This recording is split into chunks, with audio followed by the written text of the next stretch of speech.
everyone. Afternoon, evening. Today we've got our special guest host, Greg, who's been able to jump in for us. And Paul had a workshop for a client that he had to attend. Well, he's facilitating it, so it's pretty necessary that he was there. So Greg has very graciously agreed to run the session for us. So I'm going to leave you in the capable hands of Greg, and we're going to talk about fearless leadership. Over to you, Greg. Okay, cool. I just got an email from Paul because I just said, I've got the slides, thanks. And he says, I'm so disappointed that you looked at this email before 7:55 because I opened it at 7:30 and he expected me to look at it totally the last minute. But I'm glad I did because I know what he's coming from now. Now, here's the goal. Fearless leadership. And first of all, we want to just make sure we know what we're talking about. Fearless. I was a bit confused last time. Like, fearless mean I don't see any fear. Does fearless mean I see it and I'm dealing with it? I go anyway. So because my definition of fearless is a 9-year-old in a Batman t-shirt. You know, like anything's possible. Let's go. I'm going to jump off the roof, right? And so there's this possibility that fearless could be really stupid, right? and so I want to make sure we're agreeing on that. And then the goal would be, what's that moment we're talking about, where we're talking about go anyway, fearless meaning it's fearless leadership. So you deal with this situation. And then we're going to use a chart, which Paul started. And for each of the drives, say, well, what would make that drive be a fearless leader? So can you just chip in for us if you just those who want to talk first, you go first. The ones who want to wait a while. And what are we calling? Can we just agree on what we're talking about when we're saying fearless leadership? So where we start that and then we populate this chart, we're doing it from that point of view. So whoever would like to go first speaks next.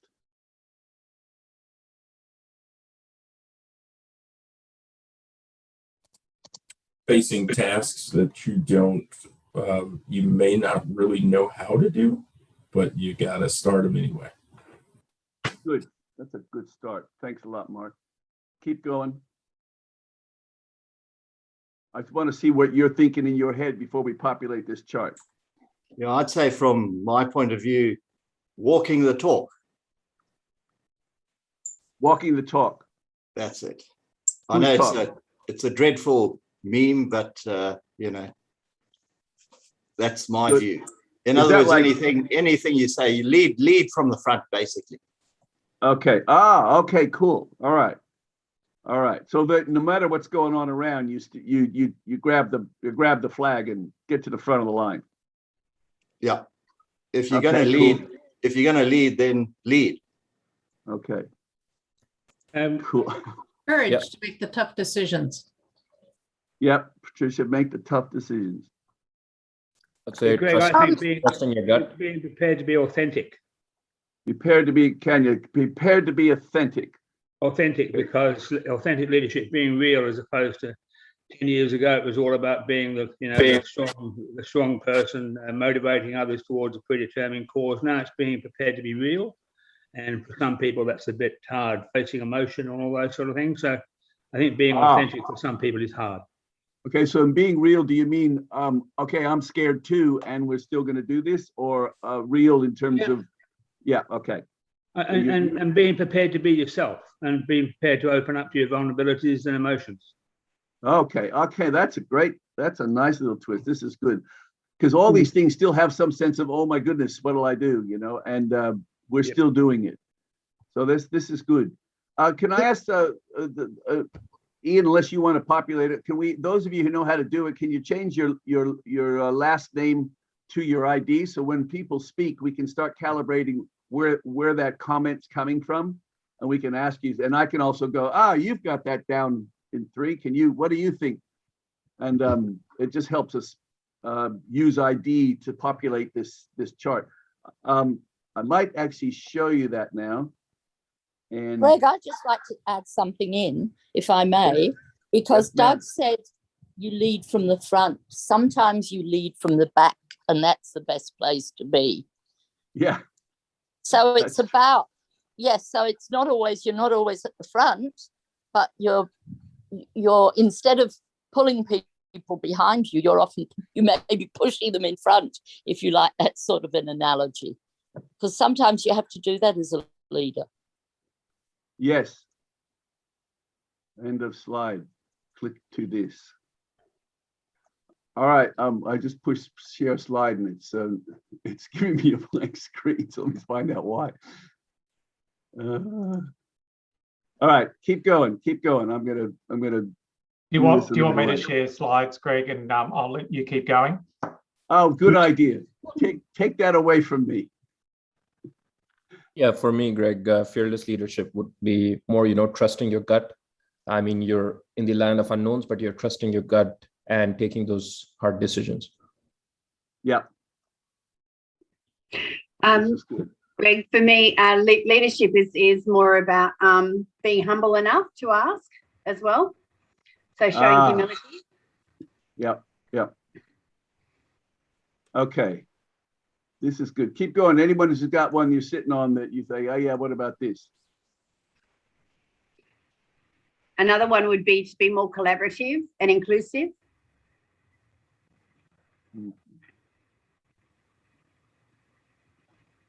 All right. Okay, Ian, go ahead and share that, please. All right, Greg, if you can just stop sharing. Boy, I've heard that before.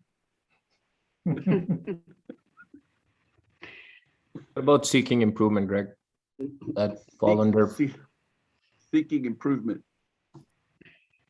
Hey, look at it. Sorry, let me go back to that, your drives again so I can see your numbers. Oh, that's a date. No, 10/5/67. Okay, I thought that was your ID. You were a 10. I was going, whoa, dude. No. We bow to the 10. I don't mind. You'll take the bowing, will you? All right. Now, what we're going to do as we go through this is, I'm just going to open a bigger screen so I can read this too. We want your comments to come on. We'll have this on recording, but we're going to, at some point in time, we want to type this up or collate this and give everyone a copy of the chart that is sitting there on the screen now, okay? And Paul's just started with a few already, and the idea is so the person could look at a drive. I'm in that situation we've just defined. I'm in that, my version of fearless, when I need to be fearless now. And what do I do? And that's what this chart's going to enable people, give them a little prompting and some reminders of some of the strategies of using your ID. And remember, at the same time, when we're talking about being fearless, we're talking about being in stride to do that, so that we're at peak performance for ourselves. So all our attention is out on what's going on and not in any attention is licking our wounds. So we're missing stuff. We're watching the world. We're looking at the opportunities. We're seeing what challenges that we have to deal with. We're breaking this down logically. We're bringing our full self to it. And from that, we are going to be doing in the best position to deal with this situation. And so when I looked at Paul's ones, as you see it there, I went, of course, straight to authenticate. And I actually looked at it. And when I read this, I went to the I, we. He's got a third person in all these. And my thought was, how can I reduce the drama here? Or how can I make this useful? What can I do with this that actually solves another problem? I'm thinking that in me. So the wording of this, we can define how we want to do it, whether it's written to the you or written to the I, we. But the idea is an action of some kind, or a mind change, or a state of mind change, or a calming of some kind. So does it matter whether we do I, we, you to anyone right now, or you can populate it yourself when you see it? We'll just go for it. All right. So let's just start with verify, and we call on the verifiers in the room to say, what do you do now? Like, what are some already strategies you're using to be that fearless leader? And what are ones that have worked that you would like to share with others? Yeah, How do you, go ahead, Grant. 70s get first go, okay? If I think about some of the like practical situations I've been in from a work perspective where I've had to deal with emergencies and things like that, where I've really felt in stride is where I've been very clear on purpose. I've had a definiteness of definiteness of purpose. It was just clear to me. It was like I was crystal clear on what the purpose was, what was the objective, what did I have to solve for, and then I felt like I was well equipped to kind of step over and above as a leader. Yeah. So what's the purpose? We use 3 Ps when we talk about verify. We say, what's my purpose? What priority does it have? And what's the real problem? What's the problem I'm solving? And those 3 Ps are for most of our verifiers, the problem, the purpose, and the priority it has. If that's not clear, you're kind of, you're already humbled down. You're already not able to move. So Ian, do you want to type as we're going, or you want to go back and go through the recording later, or what? I think it'd be easy for me to grab it later because I'm still letting people in. And anyone else who, if you want to write on your own just to capture this stuff for yourself, just grab it as you go. Okay, so because that means we won't necessarily change the chart as you see it, even though people are suggesting things. And also throw things in the chat if you don't get a chance to jump in and you have one. Just put the letter before, like just go verify, up or down, and then make your comment, okay? Keep going, verifiers.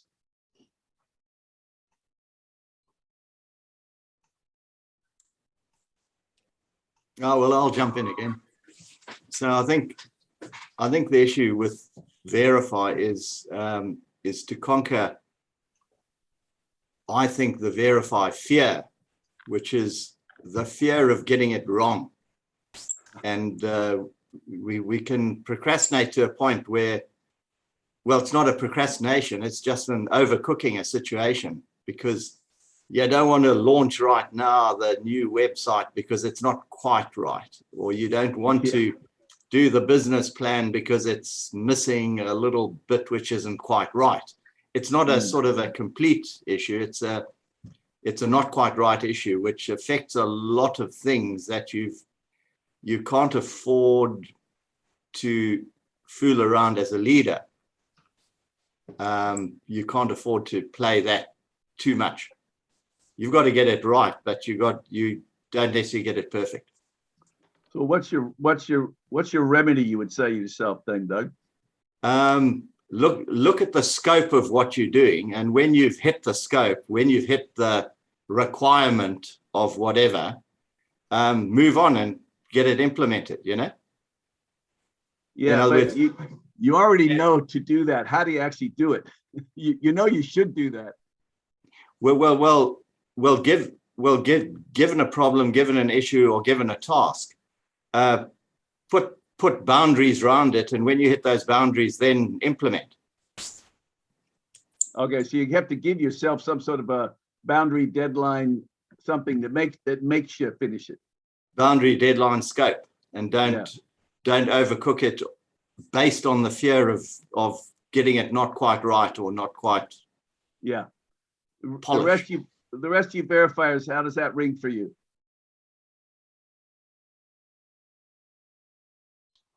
Very true. Very true. That's a when you spot that your time's running out and it's not quite right, you go back and go, well, what is it that we're trying to achieve here? What is what are the 3 Ps here? Because I'm going to miss out on the priority, or I'm going to miss out on the problem solving, or I'm going to miss out on the what's the other one, Greg? Priority, problem, and purpose. Purpose. So we got to manage that purpose as well, and go, is it going to hit those 3? Go. Don't keep going at it, because it doesn't have to be perfect with the result of it. That's exactly the strategy I use too. Thanks, Doug. Yeah, I think sometimes the way that works is it isn't perfect yet. You haven't got the thing perfect yet. Maybe there's a 4th P, perfection. The fact that it's going to run on at a time, or you're going to look, no one will have it, is enough to get you to rip it out of your hands and get it go live. Jose, you're 775? What's your scores? 23. 7723. 2-3, right. Sorry, I put that on the 772. thing now, rename. Okay, thanks. Because we remember when we're listening to people, we're hearing the other drive speak. So if someone says something, then you're a verifier too, and you go, hang on, I don't do that.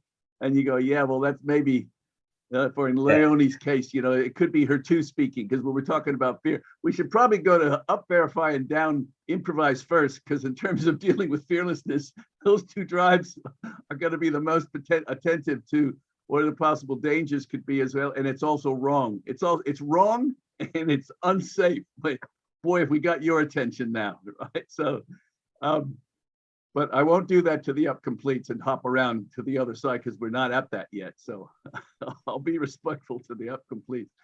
Any more for the verify? It has to do with dealing with the fear as well as possibly knowing it but going anyway. So your definitions of fearless, and even some of you people without this drive who have helped others with it, that you've said, oh, I found this to be true. I found it, for example, I don't try to give them advice.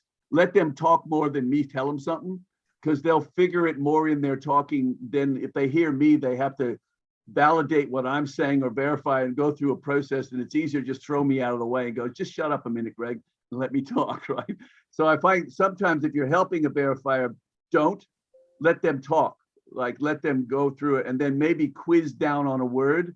When I'm coaching verifiers, I just take something they've just last said and go, what do you mean by? And in that exploration of that, they often come to their own clarity. So there's two levels here. What do we do ourselves, but how can others help us? Like you could actually remind them, don't suggest anything now. I'm just working through it. And as I work through it, I'll get to something. And that's sometimes the best help we can do is just be ears. Anyone else on what a verifier can do to be a fearless leader?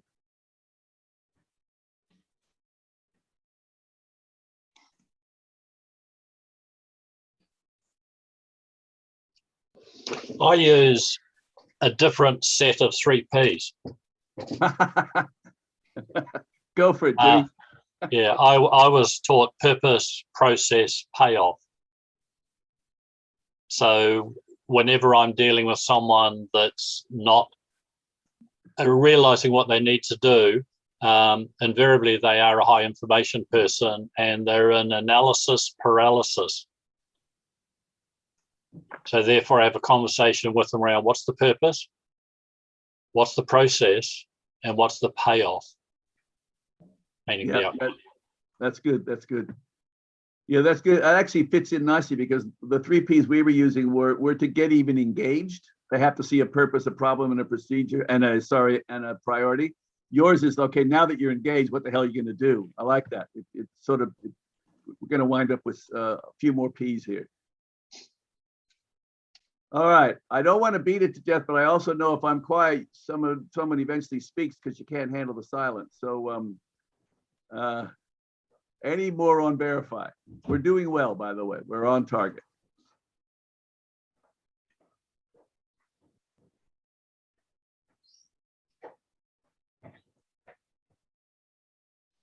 How about you build on that one, Grant, you just said as well. And Leonie, can you build on yours if you don't mind speaking out loud?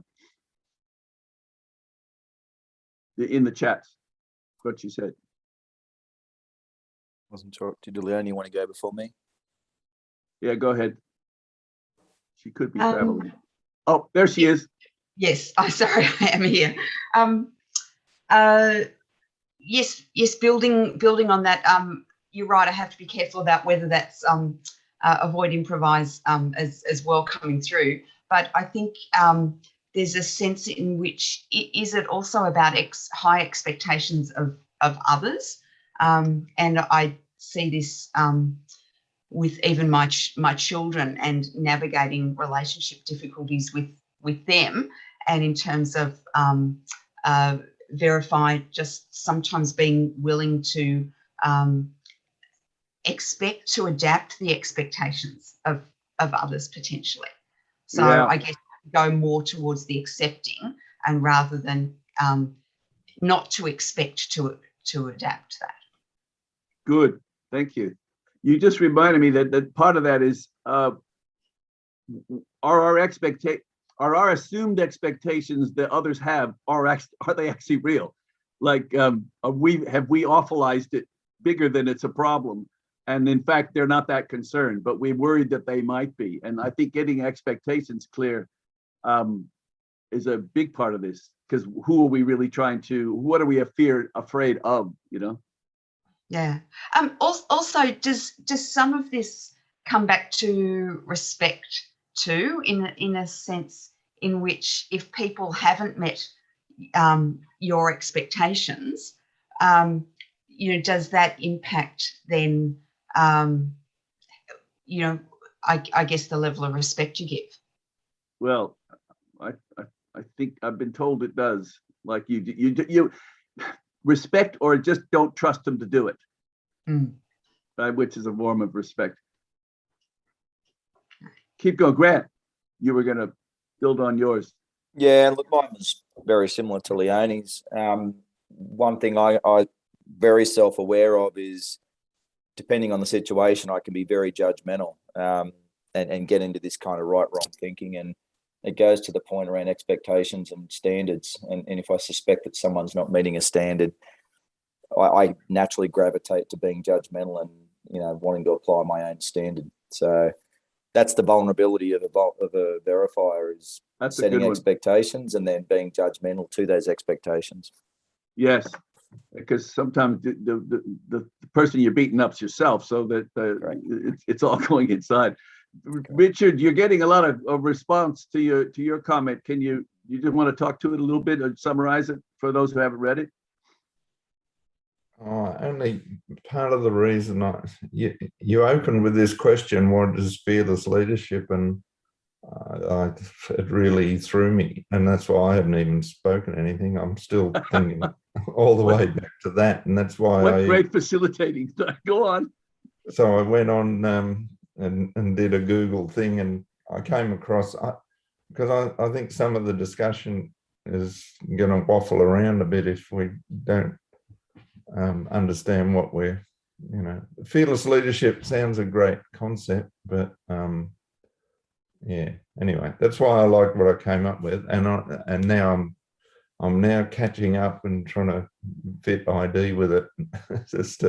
So it's the embracing failure and still looking and learning from it, and then leading forward in spite of anything that's come up. And that's why I like Grant's, and maybe he can elaborate on it a bit more, is what he did in emergency situations. I know he and I both in sort of mining situations, something disastrous has happened and you're coordinating a recovery or rescue event or something, that someone's got to lead from, and I think it is from the front, and show fearless leadership when there's a lot of emotions happening within the team. So I think I will be looking at an ID response in an emergency scenario to give my answers to it.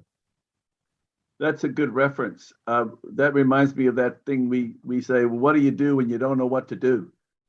So you've kind of almost immobilized, but something's got to be done. An action has to be taken. Leadership has to be shown, and that's what I think you're referring to there. Yeah, it is.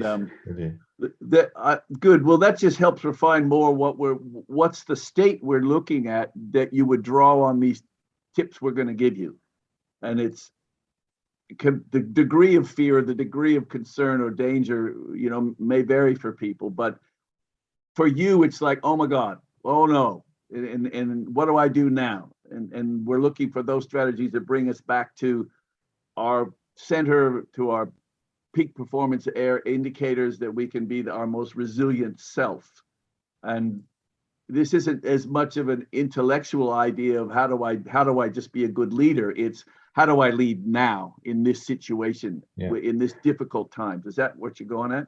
Yeah, and to me, it also then it flows on, because we're talking about a leader. So who are all the people around you that are in various states of different sort of mental emotion? Take Grant's thing of a an emergency, someone's been killed or someone's hurt and you're rushing to do something, there's going to be some emotions around it, and being able to cater with all the IDs and the onion skins is going to be the hallmark of a fearless leader that can bring people through that and still be focused on going forward. Right. That's great.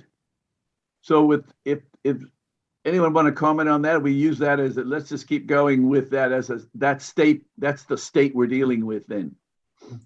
No, very good. It's just my suggestion, but I think it's because you're thinking, wow, who in my team is a strong use complete that's going to be I can turn to and bring them into, like, who are we going to make sure we tuck in this situation? Where can we go and get some other resources? Who are the use improvise? Who are the people in my team that I've just got to go or avoid verify? Just what should we do now? What do you reckon? We've got these options. Which one should we pick? Like there's this ability for a leader in that moment, in the heat of action, know who in their team they can sort of mobilize and have everyone feel secure and able to go forward. Yeah. And I think you're quite right, Richard. And I think it includes Susan's reference to collaboration. I think in an emergency, there's got to be a collaborative phase where all the various perspectives are brought to the table so that everybody is at least honored by contributing. And there's a lot of aspects and perspectives and ideas that the leader may not have, but they put on the table. But in the end, rather than, and we've seen a lot of crises in business and in war managed by committee, and gee, that can be a shambles, I can tell you. That's where the leader has got to consolidate the collaboration and make a decision with the benefit of all those perspectives. Yeah, but exactly. But very often collaboration is left to leadership by committee, and then you've got a camel, which is a horse designed by a committee. Yeah. I suppose that's why I like this idea of framing it that we're in a emergency scenario. You look here in Australia and we've had, whether it's bushfires or floods or whatever, and I suppose you even look at the current COVID pandemic stuff, leaders have had to stand, and there's a time at which you're saying, well, no, we've just got to go now. And it's having the courage to make a call, because it's focusing on forward action, because otherwise if we all just freeze, we get nowhere. Yeah. This idea that we're going to do something, it's going to be moving forward, we're going to deal with it, seems to be an overriding idea. So what do we need from our IDs to be in that resilient state, in that state of dealing with it and having a focus on solution and moving forward, as opposed to putting our hands in the air and going, we're all going to die. And I'm looking at the time and I'm looking at the great conversations we're having, and I think let's clarify our expectations. Let's not think that we'll necessarily get through all 8 directions in the next half hour. If we want to have a robust discussion on these things, I don't really see a problem with taking some time to go into them. But as things occur, if you think of something more for a particular drive direction, throw it in the chats and we'll add it to the mix. But for now, can we go to avoid verify? Again, we're looking at, in that difficult emergency situation, people need to be marshaled. We need to get our best resources going. What would be the thing that would put the avoid verify into a leadership role? Because this is the drive that doesn't particularly want to explain itself or has this sense of judgment, can be immobilizing and so forth. But accepts what is, and often when they can just have that acceptance, can be quite resilient in an emergency situation, because they don't have as many expectations of what should be and what has to be. And so I'm just wondering, what are some of you with the 2s and 3s and 4s of the verified drive, what's your marshaling rejuvenated? How do you bring yourself back and to deal with the situation? I've got two, Greg. It's Dale. Mutual trust, because I can't follow if they're not all with me and trusting. And the other one, which I think Susan said before, was respect. So I think they're really important for me as a down verify. I also have this thought in my head every time I hear the word fear. I remember the acronym false evidence appearing real. Yeah. And that so explains that down verify for me, because I realize that everyone around me is in that false evidence appearing real mode. And so many, and particularly the verifiers, because I work with a lot of verifiers. And so it's a kind of, that trust thing is just so critical at that point. Right. So that means you'd have to share that you have that shared idea of what's real and what's not, and trust that we're all on the same page on that then. Yes. Yeah. So part of this is what's the real danger? Part of it, for whatever, I'm wondering whether this is across any drive. It doesn't matter. Let's get clear on what the danger here is. What's the real risk? What's the real problem we're addressing? If we're not aligned on that, it's possible that we're going to all solve different things and have different remedies coming out at the same time. So this alignment to the problem, the purpose, the danger, and all that seems to be foremost almost without any drive. And so is what we're doing now giving a strategy for the down verify, in this case, all these drives, what they need to do to come to the fore. So for you guys, make sure we all respecting each other and trusting each other. For the verifies, make sure we're clarifying what the direction is we're going, what the problem is we're solving, and what the danger is we're risking. Is that what we're doing here? Are we populating this chart for what do I need to do with that drive to come to the fore and be that leader? If that's the case, any more for the void verify? I just say trust your gut. Okay. Because in that whole emergency scenario, I reckon of all the people I would be turning to is these guys. What should we do? They're going to know. Right. That's good. Trust you. I love it. Judy, what were you going to say? I've had this on my mind for 2 weeks now, and so I'd like to hear anything on this subject. And for me to be in a leadership position, I need to be heard and I need to be listened to. And people, I need to be heard and I need people to listen. I think that's what I'm trying to say. Listening is a big thing, and it actually gets me going, because if there's no listening occurring, then how do we move forward with fearless leadership or any kind of leadership? Okay, good. Thanks, Judy. Yeah, Greg, if we accept that being a leader is being someone that others are prepared to follow, being a 3 or resistant verifier, I think one of the things we have to consider, especially if we have verifiers in the team, as we're likely to have, that we're prepared to give the detail, we're prepared to look at the detail and define the purpose. So I think that's really important to consider the aspects and the bias of others when we're resistant verifier. So giving the purpose, defining the problem, perhaps the 3 Ps you were talking about, but I think specifically being prepared to get the detail and not to avoid it is going to be important for the resistant verify leader. Right. So, and you guys can bring that. Patricia, what were you going to add? So I was thinking, for me, it's not, and I'm a 3, it's not about somebody listening to me. For me, that may come more from the complete drive, but it's more about who is it, who else is the expert? Because as a leader, I don't have to be the expert. Right. And that's a good point. I want, who's the expert in this if there is an emergency that I can depend on, versus me thinking I have to take it all on my shoulders myself. Because for me, that's not fearless, that's foolish. But so it's more about, who else is in a position who can help, who else can I collaborate with, who else can I grab onto versus just doing it all on my own.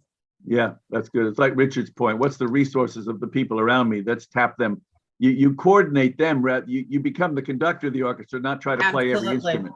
Yeah. It's the I think it reminds me of who, not how.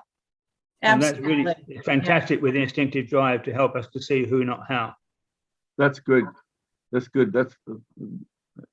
I wish we were typing and I was seeing it change on the screen. It was great. Like, yeah, we got that one. Okay, good. This is great. Any other down verify want to chip into what you know to be true for you in terms of becoming that resilient leader and those moments where it's everyone's throwing their hands in the air?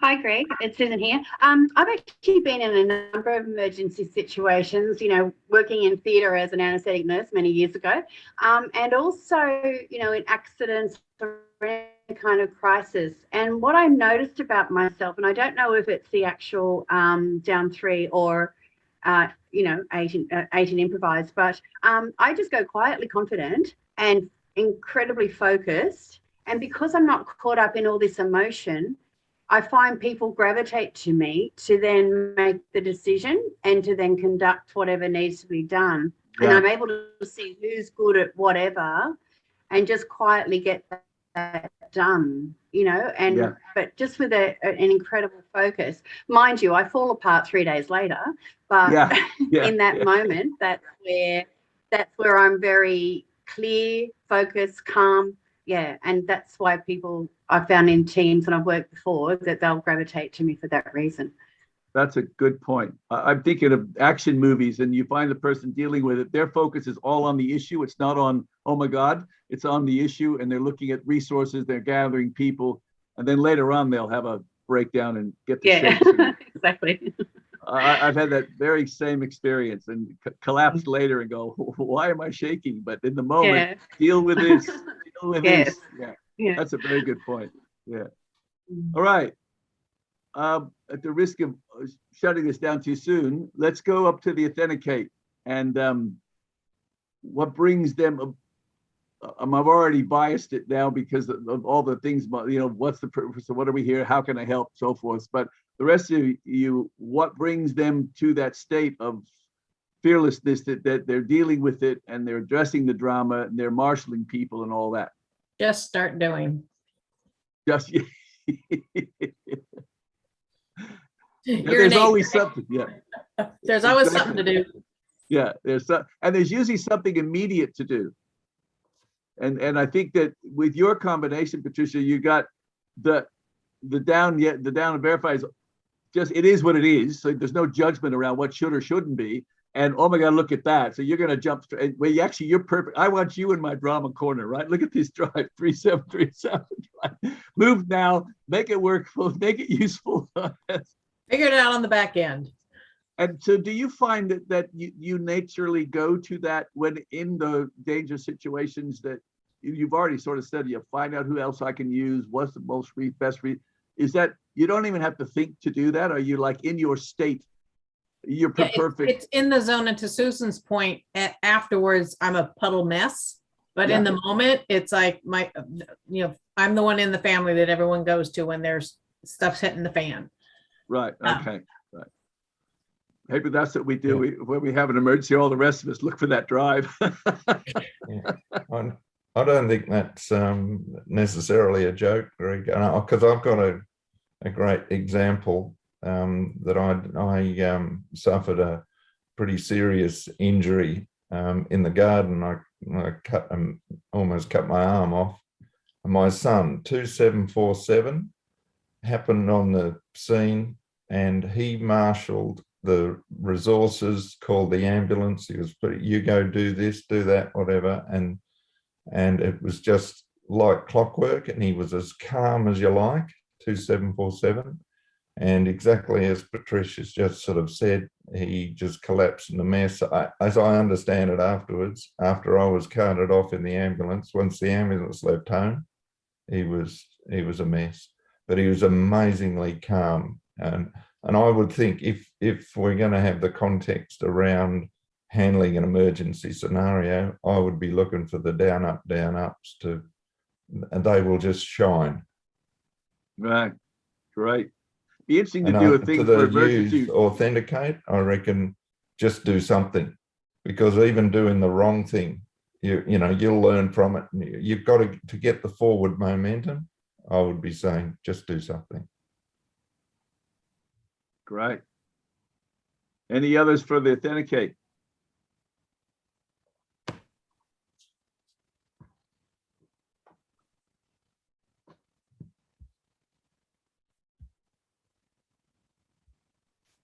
With the authenticate, isn't it also about trusting your gut? That sense of you just know what to do. Isn't that part of that as well, and follow through?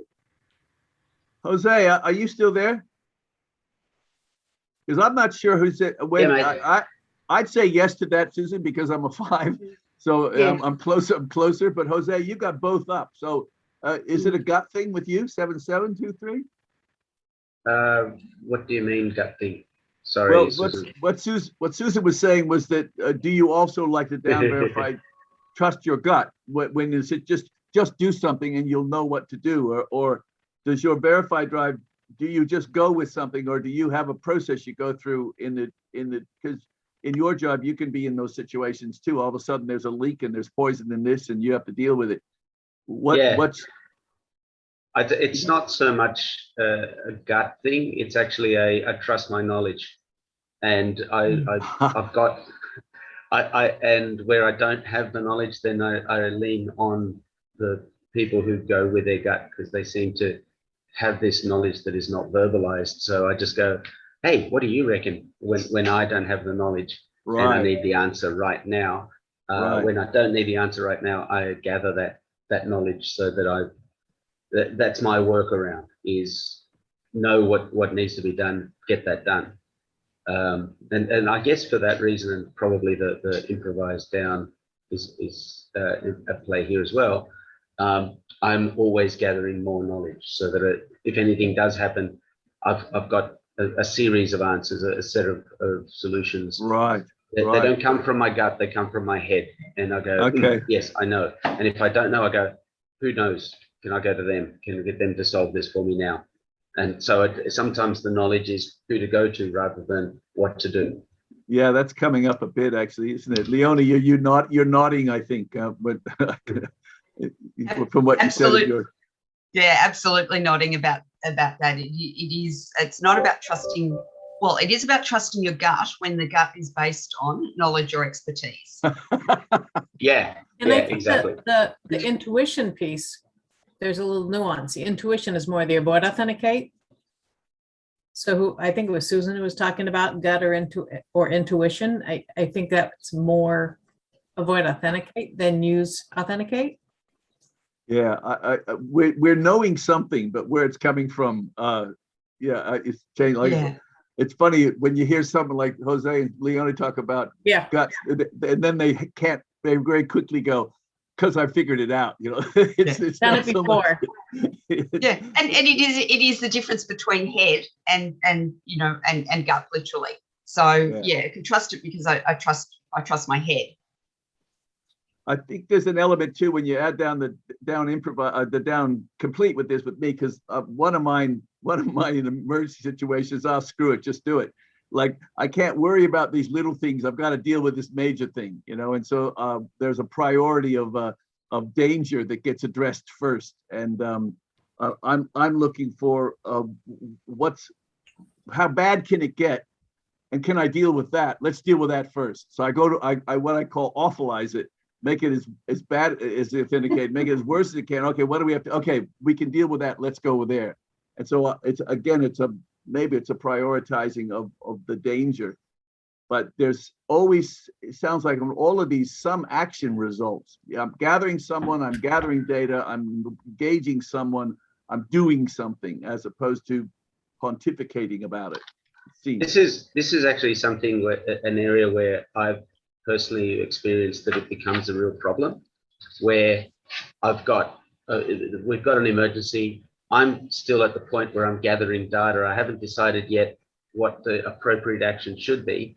And I've got someone who's very strong in authenticate and doesn't have just wants to get something done. And I have to sort of pull them up and go, hey, before you step out that door and start turning that valve, can we just confirm that that's not actually going to cause a bigger problem? We don't have enough information yet.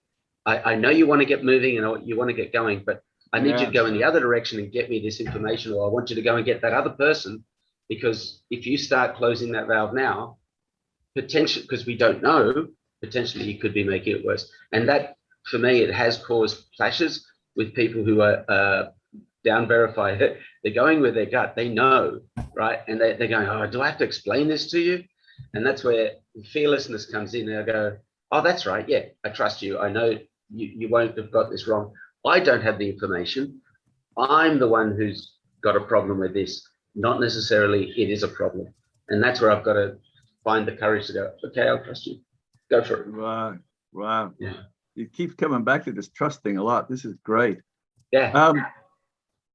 I'm feeling bad that the complete drives who probably need this and a lot in terms of because want the plan and want the order. We're not getting to them yet, but we will, right? So please be patient.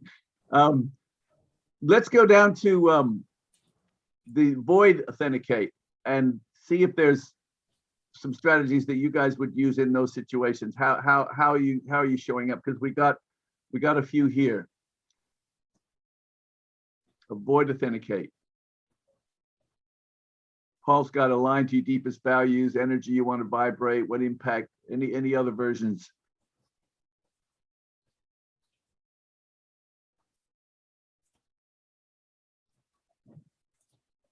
I can see your numbers, Gail. Why are you quiet?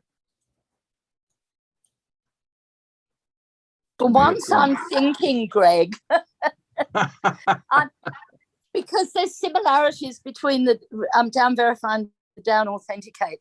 And sometimes it's hard to work out which one is there. So Right. the intuition, yes, but that also is in the verify. So it's yeah, and I was just trying to work out which is which, and I haven't quite got there. I think try this.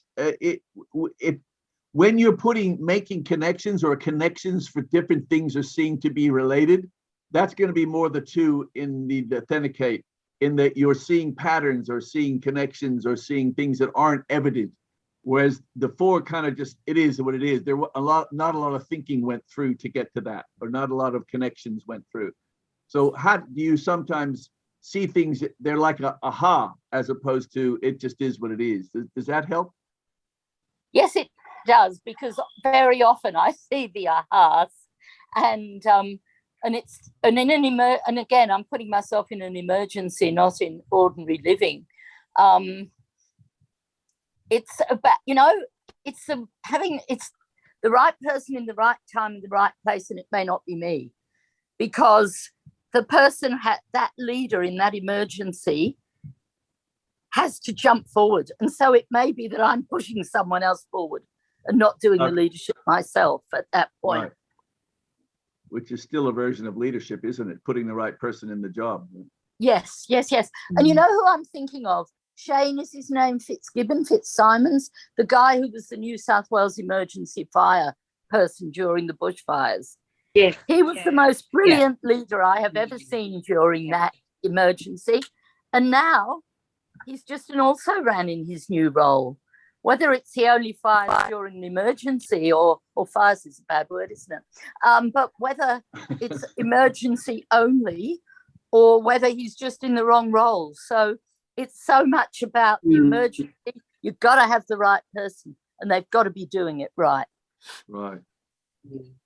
So could the down authenticate be only a problem if they stay as a leader, they say concept leader, and don't bring in others? Then in terms of populating this chart we're going to send to everyone, the idea is maybe to say for the down authenticate, are you the right person for the job here, or something like that? Would you not need to be reminded if you're down authenticate? Would you automatically know that who's the best person for this job? I think to Gail's Sorry, for point me, is it's about. Oh, sorry. You go. You go first, Gail. Then Richard will tag on. Yeah, I was about to say, for me, it's not, I don't even have time to think about it. And that's Yeah. where the improvise and the low complete come in, and also they all pull together. I just go, Greg, this is for you. That's it, because I know it's not for me. So I can instantly see this is not, in this emergency, this is not me. So I promptly, and so you just know in your who's around you, who's going to be the person to do it if they haven't jumped forward. And even if they're a verifier, if they trust you, they'll do it. Yeah. Before they actually ask themselves the questions. I wonder how Up Verify alters that if they think it's not right, because they're supposed to be the leader, so they take the mantle on and they think I'm abdicating here. I have to do this. Well, I'm not being the leader, and I'm just wondering if that comes that self expectation gets in the way of choosing somebody else. We need Paul's 1 in authenticate and 8 in verify right now. Richard, go ahead. Yeah, I think to Gail's point, I think it's trust that you'll know who to pick for the task. Yeah. Like Okay. And I think maybe even that thing she said about the fire guy, he may well, he may well have been that same sort of leader. He knew who to put in to get the results they needed in the bushfire thing. He doesn't have to be leading from the front. Yeah. Good. Anyone else sitting on something about the down authenticate that hasn't come out yet?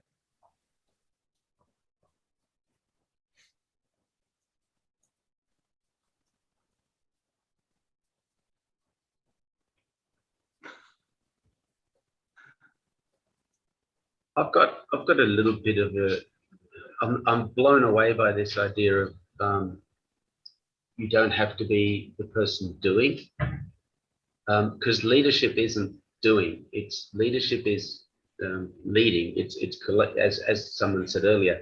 It's gathering all of the what do we call this? Gathering all of the committee's input, and then saying this is the way we're going to go, and this is what we're going to do. And in that regards, anyone really can do that. It's sometimes I see people who, as you said, Greg, take on that mantle and think, I have to be the one that does X. And I'm as a verifier, authenticator, I'm sitting there going, yeah, but you don't know anything. You're taking on this job of I'm going to be the one who makes this decision. But you're going to slow everything down because you're not the expert. And really, we should just throw that to that other person over there and go with whatever they say, because they're the expert in it. They know. There's no need for us to, sit here and wait for you to learn that sort of stuff. I've seen that, and I think that was an onion skin. I think that was a cultural, once you have the manager title, you must be the person who does the managing. I don't think that was necessarily a instinctive drive or even a sensible thing to do. Right. And it's I thought it was curious, because maybe it's just me, but when we are in an emergency situation, that this is not a glory thing. This is not am I going to look good? This is how do we get the heck out of this nasty situation, and what's the best way for us to be already in the recovery phase rather than in the we're in trouble phase. And so anyone and anything is the leader at that point in time, or you're in the way. Can you move out of the way? Because we've just got to get this fixed. If you're down authenticate, how does that resonate with you guys? Me again. Don't forget that down authenticate, delegate. So you do it naturally. So you just, if you're not, you're not the right person. You don't ever see it as a slight on your ability. You just go, Greg, this is for you, or Richard, this is for you, because it's not for you. So that's that delegation coming into play from the down authenticate. Right. And you delegate as much in an emergency as in your daily life. And sometimes it even looks as if you're shirking, for me, because I'm a 2, because I delegate so much. But in actual fact, it's about getting the best results. Yeah. Steve, you made a comment in the chats. Would you like to elaborate on, or just to summarize it for people?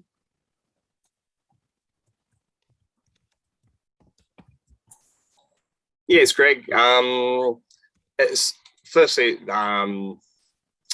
my sensitivity to a very sort of tragic situation, but I'm just thinking of the general manager who was the person in charge of the Pike River mine when it exploded I think it's about 11 years ago. He has so many influences, like he has 20 odd people, 29 people that he wants to go and save, yet he's got other people saying not to go and get them because you're going to put other lives at risk. How do you prepare for that sort of extreme nature? And I talk about, we only know if we've got courage when a situation comes where we need to find out how much courage we do have. And the general manager of that mine, did he have the courageous, fearless leadership to be able to contend with the extreme emotions? And it's just sort of just listening to the various drives and trying to articulate how various people, and then to Gail's point to delegating, in such an extreme position, would you want to delegate such an extreme decision-making process to others, where you know they potentially, like, I have a son who's in the SES and the paramedic, and one of their guiding principles is to never put other lives at risk. How do you implement fearless leadership when you're trying to save people yet not put other people's lives at risk? I don't have the answer. It's just a really interesting scenario to fearless leadership and being courageous in it. Yeah, those are very high stake areas, and yet the same, you still have a call has to be made. And, it does, yeah. Yeah. So you again, we're saying to people, who's the best person for this? What is the best information that we have at the date? And not acting is acting. Like not doing something can be as dangerous as doing the wrong thing. And you know what? Welcome to being a human. Like we're you know, we have a lot of stories of where we just did the wrong thing, but it wasn't by any bad intent. And we're trying to give people a sense of resiliency in the moment. And I think what's coming through for me, and one of the things is, one of the most important things seems to have to be is to get our own selves out of the way, and get the attention of us and others on the situation and all the varieties of options that there are. And I'm keen to keep pursuing this topic with you guys. We're half through the charts now. It's 9 o'clock in Sydney time. So with your permission, we'll close it here, just because we agreed. And I don't know, I'll talk with Paul about whether we continue this at another time, with not in the 2-week thing or whatever. We'll see how he wants to go with this. But we're gonna, those of us in Sydney who meet sometimes, we have our own version of this, and we meet from time to time, and we'll probably pursue this as well and add it to the rest of you. So I think that's how we'll work it, Greg. We'll probably populate and then circulate for people, and then certainly if there's any commentary, anyone's got any thoughts, please send them through. We can make sure we can include them in there. But I'd like to have a second session where we finish the last 2 drives. So all right, everyone. Thanks a lot. Thanks for your contributions.